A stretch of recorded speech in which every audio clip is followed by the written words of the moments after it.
এই আয়াতের অর্থ যদি আপনারা জানতেন এবং বুঝতেন তাহলে আহলে বাইতের মর্যাদাও বুঝতে পারতেন।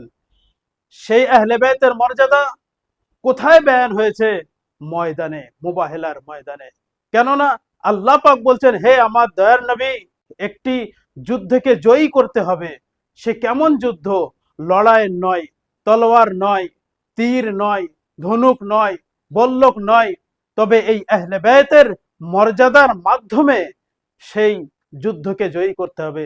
সেটি ছিল খ্রিস্টান ও নাজরানদের জন্য।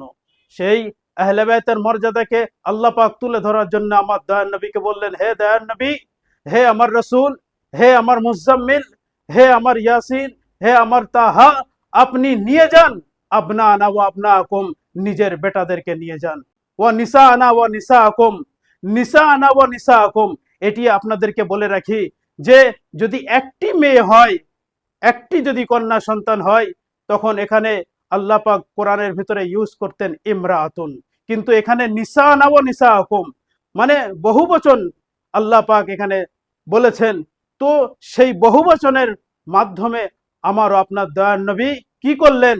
যে নিসা না ও নিসা হুকুমের জায়গায় মাত্র নিজের কন্যা ফাতেমাতুজ জাহরা সালামুল্লাহ আলাইহাকে সাথে নিয়ে নিলেন। ও আনফুসানা ও আনফুসাকুম, আর আল্লাহ পাক বললেন নিজের নফসকে নিয়ে যাও, যাকে তুমি সব থেকে পছন্দ করো, নিজের নফস, নিজের আত্মা। সেই আত্মা, এই আয়াতের যে তাফসীর গুলো আপনারা দেখে নেবেন, যে এখানে আমারও আপনার দয়ার নবী কি করলেন? নিজের নফসের জায়গায় হযরতে আলী ইবনে আবি তালিব আলাইহিস সালামকে নিয়ে নিলেন সাথে।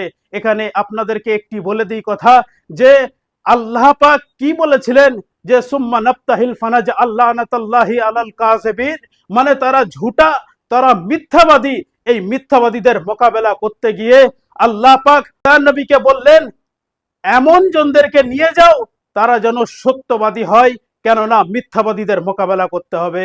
আর এই মিথ্যাবাদীদের মোকাবেলা সত্যবাদীদেরকে নিয়ে যেতে হবে, না হলে সেই মিথ্যাবাদীরা বলবে যে তোমরাই তো একদিন মিথ্যা কথা বলেছিলে, তাহলে এখন আমাদের সাথে আমাদের মোকাবেলা করতে আসছো।